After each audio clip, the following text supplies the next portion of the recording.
Obviously. ದೊಡ್ಡ ಮಟ್ಟದ ಚರ್ಚೆಗಳಾಗ್ತಿದ್ದಾವೆ. ನೀವು ಕೂಡ ತುಂಬಾ ಸರ್ ನೀವು ಕೂಡ ಫೇಸ್ ಮಾಡಿದಿರಾ ಈ ತರದ ಪ್ರಾಬ್ಲಮ್ ನ? ನೋಡಿದ್ರಿ? ಹೌದು, ಫೇಸ್ ಮಾಡಿದ್ರಿ ನೀವು ಕೂಡ ಈ ತರ ಪ್ರಾಬ್ಲಮ್ ನ? ಸರ್ ಮಾನಸಿಕವಾಗಿ ಹಿಂಸೆ ಆಗುತ್ತೆ ಸರ್, ಅದಕ್ಕೆ ಏನ್ ಹೇಳ್ತೀರಾ ಸರ್ ಅದ್ರ ಬಗ್ಗೆ ಅಂತ?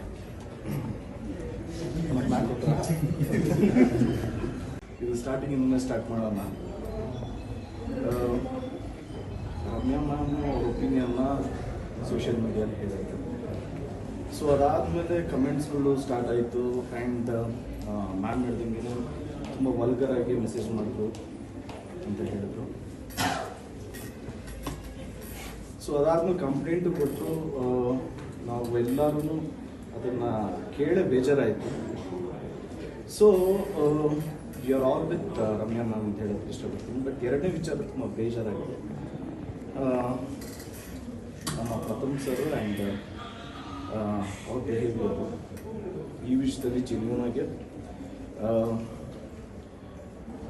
It is our duty. And also ಈ ವಿಷಯದಲ್ಲಿ I stand with Darshan sir. Because 3 ವಿಷಯ ಇದೆ. ಫಸ್ಟ್ ಒನ್ನು, ಪ್ರಥಮ್ ಸರ್ಗೆ ಯಾರು ಮಚ್ಚಿಟ್ಟು ಹಾಗೆ ಟ್ಯಾಗ್ ತೋರಿಸಿದ್ರು, ಏನೋ ಥ್ರೆಟ್ ಮಾಡಿದ್ರು ಅಂತ ಹೇಳಿದ್ರು. ಎಲ್ರಿಗೂ ಅವರೇ ಹೇಳಿರೋದು. ಅದಾದಮೇಲೆ ಅವ್ರು ಯಾರಿಗೂ ಸಪೋಸ್ಡ್ಲಿ ಎಲ್ಲ ಅವರೇ ಹೇಳಿರೋದೇನೆ. ಕಾಡೂನವ್ರು ಫೋನ್ ಮಾಡಿದ್ರು, ಕಂಪ್ಲೇಂಟ್ ಕೊಡಬೇಡ ಅಂತ ಹೇಳಿದ್ರು. ಅವರು ಕಂಪ್ಲೇಂಟ್ ಕೊಟ್ಟಿಲ್ಲ, ಫೈಲ್ ಮಾಡಿಲ್ಲ. 2 days ಸುಮ್ಮನೆ ಇದ್ರು. ತುಂಬ ವಿಚಾರವಂತರು ನಮ್ಮ lawyer Jagadish sir.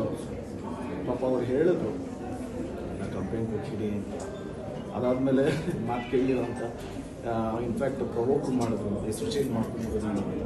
I think ಈ ನ್ಯೂ ಫ್ಯೂಚರಲ್ಲಿ ಏನಾಗುತ್ತೆ ಅಂತ ಅವ್ರ ಮಾತು ಅವ್ರು ಕೇಳಬೇಕಿತ್ತು ಅಂತ ಒಂದು ಅನ್ನಿಸ್ತು ನಮ್ಗೆಲ್ರಿಗೂ.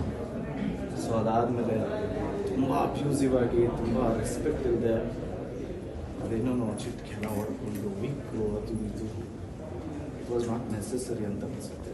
ಸಿ,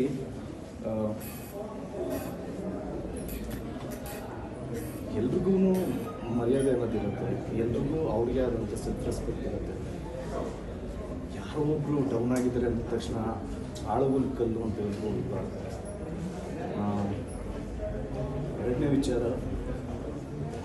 ಈ ವಿಷಯದಿಂದ ಸುದೀಪ್ ಸರ್ಗೆ ಬೇಜಾರಾಗಿರೋ, ಶಿವಣ್ಣನಿಗೆ ಬೇಜಾರಾಗಿರೋದು, ಪುನೀತ್ ಸರ್ ಇದ್ದಿದ್ರೆ ಬೇಜಾರಾಗ್ತಾರೆ, ನಮ್ಮ ಅಣ್ಣನಿಗೆ ಬೇಜಾರಾಗ್ತಾರೆ, ವಿಜಯ್ ಸರ್ಗೆ ಬೇಜಾರಾಗಿರೋದು, ಧನಂಜಯ್ ಅವ್ರಿಗೆ ಬೇಜಾರಾಗಿರುತ್ತೆ, ಎಲ್ರಿಗೂ ಬೇಜಾರಾಗಿರುತ್ತೆ. ಅಫ್ಕೋರ್ಸ್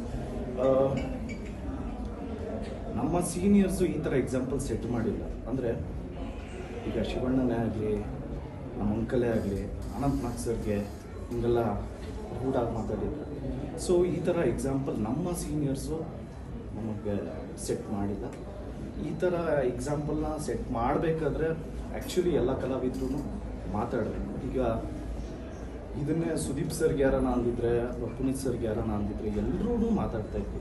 ಇವಾಗ ಇಟ್ಸ್ ಆ ಟೈಮ್ ಟು ಟಾಕ್. ಬಿಕಾಸ್ ಇದು ಮಾತಾಡಲಿಲ್ಲ ಅಂದರೆ ಇವಾಗ ಒಬ್ಬರಾಗಿದ್ರೆ ಇಟ್ಸ್ ಆ ಟೈಮ್ ಟು ಟಾಕ್. ಬಿಕಾಸ್ ಇದು ಮಾತಾಡಲಿಲ್ಲ ಅಂದರೆ ಇವಾಗ ಒಬ್ಬರಾಗಿದ್ದರೆ ಆಮೇಲೆ ಜಾಸ್ತಿ ಜನ ಆಗ್ತಾರೆ. ಇದು ರಾಂಗ್ ಎಕ್ಸಾಂಪಲ್ ಆಗಿ ಸೆಟ್ ಆಗುತ್ತೆ.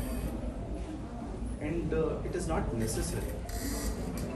ಮೂರನೇ ವಿಚಾರ ಬಂದು, ಬಾಸ್ ಯಾರು ನಿಮ್ಗೆ ಥ್ರೆಟ್ ಮಾಡಿದ್ರು, ಯಾರು ನಿಮಗೆ ಬೆದರಿಕೆ ಹಾಕಿದ್ರು, ದಯವಿಟ್ಟು ಅವ್ರ ಮೇಲೆ ನೀವು ಆ್ಯಕ್ಷನ್ ತಗೊಳ್ಳಿ. ಅದು ಬಿಟ್ಟು ಇಲ್ಲ ನಿಮಗೆ ನಾನು ಇಲ್ಲಿ ಏನಾದರೂ ಉಪವಾಸ ಮಾಡ್ತೀನಿ, ನೀವೊಂದು ಸ್ಟೇಟ್ಮೆಂಟ್ ಕೊಡಿ ಅಂತ ಹೇಳೋದು,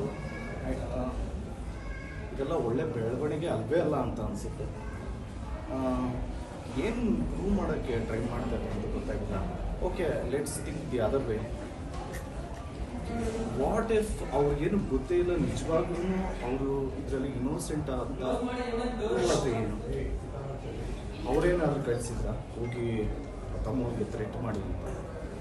ಡೆಫಿನೆಟ್ಲಿ ನನಗೆ ಗೊತ್ತಿರೋಂಗೆ ಆ ಥರ ಮಾಡಿರಲ್ಲ. ಯಾವ ಕಲಾವಿದ್ರೂ ಆ ಥರ ಮಾಡಲ್ಲ. ಆ್ಯಂಡ್ ವೈ ಪ್ರಥಮ್ ಈ ಥರ ಥಾಟ್ ಬಂದಿದೆ ಗೊತ್ತಿಲ್ಲ. ಓಕೆ, ಏನೋ ಅವ್ರೇನು ಹೇಳಿದಾಗ ಏನೋ ಅವ್ರಿಗೆ ಬೇಜಾರಾಗಿದೆ, ಏನೋ ಮ್ಯಾನಿಪ್ಯುಲೇಟ್ ಮಾಡಿದ್ರೆ ಏನೋ ಚಿಪ್ಸು ಅದು ಇದು ತಿನ್ನೋದಕ್ಕೆ ಅಂತ ಅವ್ರಿಗೇನೋ ತುಂಬ ಹರ್ಟ್ ಆಗಿದೆ, ಅವ್ರ ಫ್ಯಾಮಿಲಿಯಲ್ಲಿ ಏನೋ ಒತ್ತಡ ಇತ್ತು, ಓಕೆ, ಬಟ್ ಎಲ್ಲದಕ್ಕೂ ಒಂದು ಲಿಮಿಟ್ ಇರುತ್ತಲ್ಲ. ಇದನ್ನೆಲ್ಲ ನಾನು ಈಗ ಹೇಳ್ತಾ ಇರೋದು ಯಾರನ್ನೂ ಮೆಚ್ಚಿಸೋದಕ್ಕಲ್ಲ, ಯಾರನ್ನೂ ಮೆಚ್ಚಿಸೋ ಅವಶ್ಯಕತೆ ನನಗಿಲ್ಲ, ಆ್ಯಂಡ್ ಯಾರ ಅಟೆನ್ಷನ್ ಸೀಕ್ ಮಾಡೋ ನೆಸೆಸರಿನೂ ಇಲ್ಲ. ಆ್ಯಂಡ್ ಇದರಿಂದ ನನಗೂ ಏನು ಆಗಬೇಕಾಗಿಲ್ಲ. ಬಟ್ ಜೆನ್ಯೂನಿಟಿ ಅಂತ ಒಂದಿದೆ, ಫ್ಯಾಕ್ಟ್ ಅನ್ನೋದು ಒಂದಿರುತ್ತೆ. ಆ್ಯಂಡ್ ಆಲ್ಸೋ ಈಗ ಮಾತಾಡಬೇಕು ಅಂತ ಅನ್ನಿಸ್ತು. ಇನ್ಫ್ಯಾಕ್ಟ್ ನೀವು ಕೊಡಲ್ಲ ಕೇಳ್ತಾ ಇರೋದಕ್ಕೆ ಮಾತಾಡ್ತಿರೋದು. ಇಲ್ಲಾಂದರೆ ಇಲ್ಲ, I don't know how to react. But ಏನೇನು ಆಗಿದೆಯೋ ಇದೆಲ್ಲ ತಪ್ಪು. ಪ್ರಥಮ್ ಸರ್ಗೆ ರಿಕ್ವೆಸ್ಟ್ ಮಾಡ್ಕೊಬೋದು ಅಷ್ಟೇ. ನಾವು ಒಂದು ಸ್ವಲ್ಪ ದೊಡ್ಡ ಬ್ರೇಕ್ ತೊಗೊಳ್ಳಿ ನೀವು. ಅಂದರೆ ಬ್ರೇಕ್ ಅಂದರೆ ಒಂದು ಸ್ವಲ್ಪ ಮೈಂಡ್ ಕಾಮ್ ಮಾಡ್ಕೊಳ್ಳಿ. ನೀವು ನಡ್ಕೊಂಡಿರೋ ರೀತಿ, ಚಿಟ್ಕೆ ಎಲ್ಲ ಹೊಡೆದು ತುಂಬ ಕಿಟಕೆಲ್ಲ ಮಾತಾಡೋದು. ಅವ್ರಿಗೂ ಫ್ಯಾಮಿಲಿ ಇರುತ್ತೆ, ಎಸ್ಪೆಷಲಿ ಅವ್ರ ಮಗನೂ ಟೀನೇಜರು. ಪ್ರತಿ ಫ್ಯಾಮಿಲಿಯಲ್ಲೂ ಪ್ರತಿಯೊಂದು ಮಕ್ಳಿಗೂ ಅವ್ರ ತಂದೆನೇ ಹೀರೋ. ಈಗ ಸ್ಟಾರ್ ಅದು ಇದೆಲ್ಲ ಬಿಟ್ಬಿಡೋಣ, ಎಲ್ಲ ಮಕ್ಳಿಗೂ ಅವ್ರ ತಂದೆನೇ ಫಸ್ಟ್ ಹೀರೋ. ಸೊ ಆ ಹೀರೋ ವಹಿಸ್ಕೊತಾ ಇದ್ದಾರೆ ಅಂತ ಟಿ ವಿಯಲ್ಲಿ ಅವ್ರ ಮಗ ನೋಡಿದಾಗ ನಿಜವಾಗ್ಲೂ ಯಾರಿಗೇ ಆಗಲಿ ಎಲ್ಲ ಫ್ಯಾಮಿಲಿಗೂ ಹರ್ಟ್ ಆಗುತ್ತೆ. I don't think he should have done this. Everything is blown out of proportion ಅಂತ ಅನ್ಸುತ್ತೆ. ಏನೇನಾಯಿತು ನಿಜವಾಗ್ಲೂ ಇದೆಲ್ಲ ಆಗಬಾರ್ದಾಗಿತ್ತು. ಆ್ಯಂಡ್ ಐ ಆಮ್ ಸರ್ಪ್ರೈಸ್ಡ್, ಯಾರೂ ಇದ್ರ ಬಗ್ಗೆ ಮಾತಾಡ್ತಾ ಇಲ್ಲ ಅನ್ನೋದು ನಿಜವಾಗ್ಲೂ it is a surprise. And ಆಗಲೇ ಇರೋದಾಗಿ ಸುದ್ದಿವಾಗ್ಲೂ ನನಗೆ ಇದರಿಂದ ಯಾರ ಮೆಚ್ಚುಗೆನೂ ಬೇಕಾಗಿಲ್ಲ. And I am being myself, I am real, I am ಜೆನ್ಯೂನಾಗಿ ಹೇಳ್ತಾ ಇದ್ದೀನಿ. What is done is wrong. ಸ್ವಲ್ಪ ಒಂದು ನೀವೇನು ಸಿನಿಮಾ ಇಂಡಸ್ಟ್ರಿ ಬಿಟ್ಬಿಡ್ತೀನಿ, ನಾಟ್ ನೆಸೆಸರಿ. ಸಿನಿಮಾ ಇಂಡಸ್ಟ್ರಿ ಬಿಟ್ಬಿಡಿ ಅಂತ ಯಾರೂ ಹೇಳಿಲ್ಲ. ನೀವೇನೋ ಏನೋ ಮೂವಿ ಮಾಡ್ತಾ ಇದ್ದೀರಲ್ಲ, ಅದಕ್ಕೂ ಒಳ್ಳೇದಾಗಲಿ, all the very best. But ನೀವೇನು ಕನ್ಕ್ಲೂಷನ್ ಬಂದಿದ್ದೀರೋ ತನಿಖೆ ಆಗಲಿ. ಇನ್ಸ್ಪೆಕ್ಟರ್ ಬೈಯೋದು, ಓದಿ ವಿದ್ಯಾವಂತರು ಸ್ಥಾನದಲ್ಲಿದ್ದಾರೆ ಅಂದಾಗ ಕಿಟಕಿಯಿಂದ ಬೈಯೋದು ಅದೆಲ್ಲ ನಾನು ನೋಡಿದೆ. Not at all necessary. And thank you so much sir. ಈಗ ಇದಕ್ಕಿಂತ ಜಾಸ್ತಿ ಕೆದಕ್ಕೆ ಫ್ಯಾನ್ಸು ಅಥವಾ ಬೇರೆ ಯಾರೋ ಕಮೆಂಟ್ ಮಾಡ್ತಿದ್ದಾರೋ ಅಥವಾ ಟ್ರೋಲ್ ಮಾಡ್ತಿದ್ದಾರೋ ಅನ್ನೋ ದರ್ಶನ್ ಆಗಿಲ್ಲ, ನೀವೊಬ್ಬ ಆ್ಯಕ್ಟರ್ ಆಗಿ, ಸ್ಟಾರ್ ಹೀರೋ ಆಗಿ ಯಾರು ಮಾಡಬೇಡ್ರಪ್ಪ, ನನಗೆ ನನ್ನ ಫ್ಯಾನ್ಸ್ ಆಗಿರ್ಬೋದು, ಬೇರೆ ಯಾರು ಆಗಿರ್ಬೋದು, ಈ ಥರದ್ದು ಮಾಡೋಂಗಿಲ್ಲ, ಹೆಣ್ಮಕ್ಳ ಬಗ್ಗೆ ಮಾತಾಡೋಂಗಿಲ್ಲ ಅಂತ ಹೇಳ್ಬೋದಾಗಿತ್ತ ದರ್ಶನ್ ಅವರಾಗಿ, ಯಾರೇ ಆಗಿ ಅದು ಒಂದು ಮಾಡಿಲ್ವಾ ಅಂತ. ನಾನು ಇದು ಯಾರು ನೋಟಿಸು ಅಲ್ಲ, ನಾನು ಯಾರು ಅಂದರೆ ನಾನು ಯಾರು ಬದಲು ಮಾತಾಡೋಕ್ಕೂ ಕೊಡಲಿಲ್ಲ. ಅವ್ರವ್ರ ವಿಷಯ ಅವ್ರವರೇ ಮಾತಾಡಬೇಕು. ಬಟ್ ಟೋಟ್ಯಾಲಿಟಿ ಅಂತ ಬಂದಾಗ ಎಲ್ಲ ಆ್ಯಕ್ಟರ್ಸ್ ಜವಾಬ್ದಾರಿ ಡೆಫಿನೆಟ್ಲಿ. ಸರ್ ಇದ್ರೆ ಬೇಜಾರಾಗ್ತಾರೆ. ಈಗ ಬೇಜಾರಾಗಿ ಇವಾಗ ಏನೂ ಅನಿಸೇ ಇಲ್ಲ. ಬಟ್ ಡೆಫಿನೆಟ್ಲಿ ಎಲ್ರಿಗೂ ಅದು ಏನೋ ಸಿಕ್ಕಿದ್ದಾರೆ. ನಮ್ಮ ರಮ್ಯಾ ಮ್ಯಾಮ್ ಅವ್ರ ಒಪಿನಿಯನ್ನ ಸೋಷಿಯಲ್ ಮೀಡಿಯಾದಲ್ಲಿ ಹೇಳಿದ್ರು. ಸೊ ಅದಾದಮೇಲೆ ಕಮೆಂಟ್ಸ್ಗಳು ಸ್ಟಾರ್ಟ್ ಆಯಿತು. ಆ್ಯಂಡ್ ಮ್ಯಾಮ್ ಹೇಳ್ದಂಗೆ ತುಂಬ ವಲ್ಗರಾಗಿ ಮೆಸೇಜ್ ಮಾಡಿದ್ರು ಅಂತ ಹೇಳಿದ್ರು. ಸೊ ಅದಾದ್ಮೇಲೆ ಕಂಪ್ಲೇಂಟು ಕೊಟ್ಟರು. ನಾವು ಎಲ್ಲರೂ ಅದನ್ನು ಕೇಳೇ ಬೇಜಾರಾಯಿತು. So you are all with Ramya ma'am ಅಂತ ಹೇಳೋದಕ್ಕೆ ಇಷ್ಟಪಡ್ತೀನಿ. ಬಟ್ ಎರಡನೇ ವಿಚಾರ ತುಂಬ ಬೇಜಾರಾಗಿದೆ. ನಮ್ಮ ಪ್ರಥಮ್ ಸರ್ ಆ್ಯಂಡ್ ಅವ್ರ ಬಿಹೇವಿಯರ್ ಈ ವಿಷಯದಲ್ಲಿ ಜೆನ್ಯೂನಾಗಿ it is our duty. And also ಈ ವಿಷಯದಲ್ಲಿ I stand with Darshan sir. Because 3 ವಿಷಯ ಇದೆ. ಫಸ್ಟ್ ಒನ್ನು, ಪ್ರಥಮ್ ಸರ್ಗೆ ಯಾರು ಮಚ್ಚಿಟ್ಟು ಹಾಗೆ ಟ್ಯಾಗ್ ತೋರಿಸಿದ್ರು, ಏನೋ ಥ್ರೆಟ್ ಮಾಡಿದ್ರು ಅಂತ ಹೇಳೋದು. ಇಂಟ್ರಿಗೂ ಅವರೇ ಹೇಳಿರೋದು. ಅದಾದಮೇಲೆ ಅವ್ರು ಯಾರಿಗೂ ಸಪೋಸ್ಡ್ಲಿ ಎಲ್ಲ ಅವರೇ ಹೇಳಿರೋದು. ಕಾಡೂನವ್ರು ಫೋನ್ ಮಾಡಿದ್ರು, ಕಂಪ್ಲೇಂಟ್ ಕೊಡಬೇಡ ಅಂತ ಹೇಳಿದ್ರು. ಅವರು ಕಂಪ್ಲೇಂಟ್ ಕೊಟ್ಟಿಲ್ಲ, ಫೈಲ್ ಮಾಡಿಲ್ಲ. 2 ಡೇಸ್ ಸುಮ್ಮನೆ ಇದ್ದು. ತುಂಬ ವಿಚಾರವಂತರು ನಮ್ಮ ಲಾಯರ್ ಜಗದೀಶ್ ಸರ್ ಪಾಪ ಅವ್ರು ಹೇಳಿದ್ರು ಕಂಪ್ಲೇಂಟ್ ಕೊಟ್ಟಿಡಿ ಅಂತ. ಅದಾದಮೇಲೆ ಮಾತು ಕೇಳಿಲ್ಲ ಅಂತ ಇನ್ಫ್ಯಾಕ್ಟ್ ಪ್ರವೋಕು ಮಾಡಿದ್ರು, ಹೆಸರು ಚೇಂಜ್ ಮಾಡ್ಕೊಂಡು ಅಂತ. ಐ ಥಿಂಕ್ ಈ ನ್ಯೂ ಫ್ಯೂಚರಲ್ಲಿ ಏನಾಗುತ್ತೆ ಅಂತ. ಅವ್ರ ಮಾತು ಅವ್ರು ಕೇಳಬೇಕಿತ್ತು ಅಂತ ಒಂದು ಅನ್ನಿಸ್ತು ನಮಗೆ. ಸೊ ಅದಾದಮೇಲೆ ತುಂಬ ಅಬ್ಯೂಸಿವ್ ಆಗಿ, ತುಂಬ ರೆಸ್ಪೆಕ್ಟ್ ಇಲ್ಲದೆ ಏನೇನೋ ಚಿಟ್ಕೆಲ್ಲ ಹೊಡ್ಕೊಂಡು ವಿಕ್ಕು ಅದು ಇದು ಇಟ್ ವಾಸ್ ನಾಟ್ ನೆಸೆಸರಿ ಅಂತ ಅನಿಸುತ್ತೆ. ಸಿ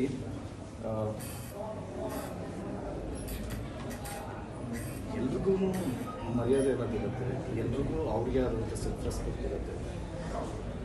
ಯಾರೋ ಒಬ್ಬರು ಡೌನ್ ಆಗಿದ್ದಾರೆ ಅಂದ ತಕ್ಷಣ ಆಳುಗುಲ್ ಕಲ್ಲು ಅಂತ ಎಲ್ರು ಹೊಡಿಬಾರ್ದು. ಎರಡನೇ ವಿಚಾರ,